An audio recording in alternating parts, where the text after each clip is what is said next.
কিন্তু এই নামাজ থেকে 27টা শিক্ষা আল্লাহ দিতে চায়। একটা শিক্ষা আমাদের ব্যক্তি জীবন থেকে আন্তর্জাতিক জীবন পর্যন্ত নেই। আরে ভাই, পড়া কোরআনে শুধু এক জায়গায় পাবেন নামাজ পড়ো, আর 82 জায়গায় আছে নামাজ দাঁড় করাও।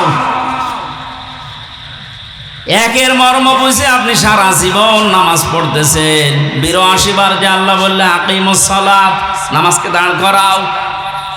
হ্যাঁ, বাংলাদেশে আজ নামাজের অনুষ্ঠান হয়, 5 ওয়াক্ত মসজিদে আজান হচ্ছে, ইমাম আছে, খতিব আছে, নির্ধারিত সময়ে একামত দিয়ে নামাজ হচ্ছে কাতার সোজা করে। কিন্তু এই নামাজ থেকে 27টা শিক্ষা আল্লাহ দিতে চায়। একটা শিক্ষা আমাদের ব্যক্তি জীবন থেকে আন্তর্জাতিক জীবন পর্যন্ত নেই। যারা দুনিয়াতে নামাজকে দাঁড় করানোর জন্য চেষ্টা চালায়, যদি বলেন হ্যাঁ আমি তো করি, না, আপনি নামাজ পড়েন, আপনি নামাজ পড়েন, আমিও নামাজ পড়ছি, কিন্তু নামাজ দাঁড় করানোর জন্য, কায়েম করার জন্য আমাদের কোনো চেষ্টা নেই। আরো এই চেষ্টা যারা করে তাদেরকে আমরা আরো বাঁশ দেই। আরে ভাই, পড়া কোরআনে শুধু এক জায়গায় পাবেন নামাজ পড়ো, আর 82 জায়গায় আছে নামাজ দাঁড় করাও। একের মর্ম বুঝে আপনি সারা জীবন নামাজ পড়তেছেন, 82 বার যে আল্লাহ বললে আকিমুস সালাত, নামাজকে দাঁড় করাও।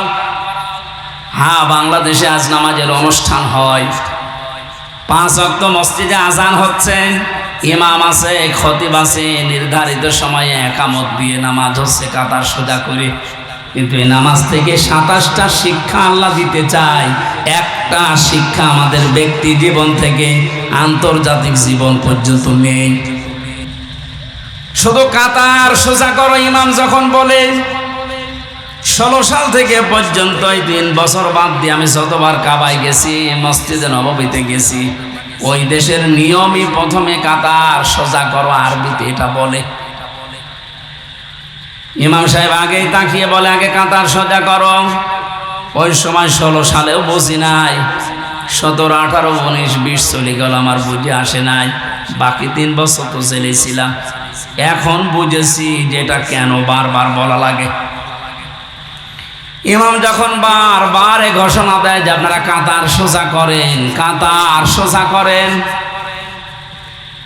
আমি যতটা বুঝি এই শব্দের দ্বারা, সত্যি যদি মানুষ এখান থেকে শিক্ষা নিত যে কাতার আমাদের সোজা করা লাগবে। এই কাতারের ভেতরে আমাদের রাজনৈতিক মতপার্থক্য থাকতে পারে, এক একজনের এক একটা আদর্শ আছে, কিন্তু এখানে আল্লাহর একটা বিধান পালন করা হবে, সেটা সেজদা। সেটা কি বলেন বলেন?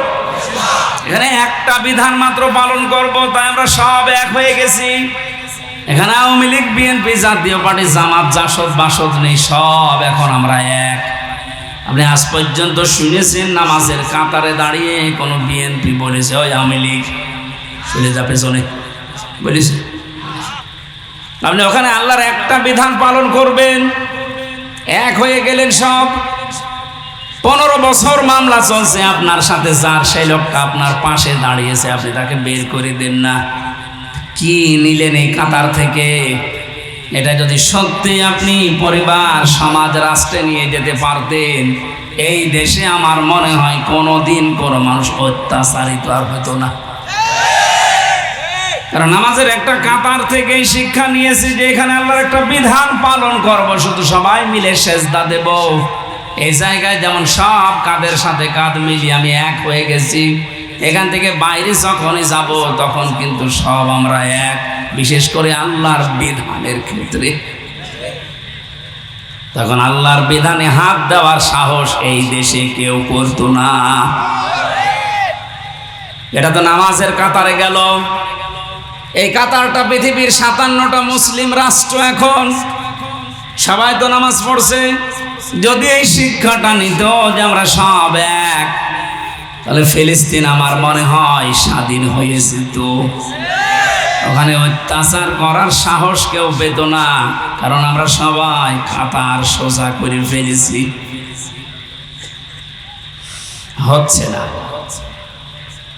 কোরবানি কবুল হওয়ার জন্য নামাজকে আজ দাঁড় করাতে হবে আমাদের। নামাজের পঠিত বিষয় থেকে 25টা, আর নামাজের অনুষ্ঠান থেকে 27টা। এই 52টা শিক্ষা আল্লাহ আমাদের জীবনে দিতে চান।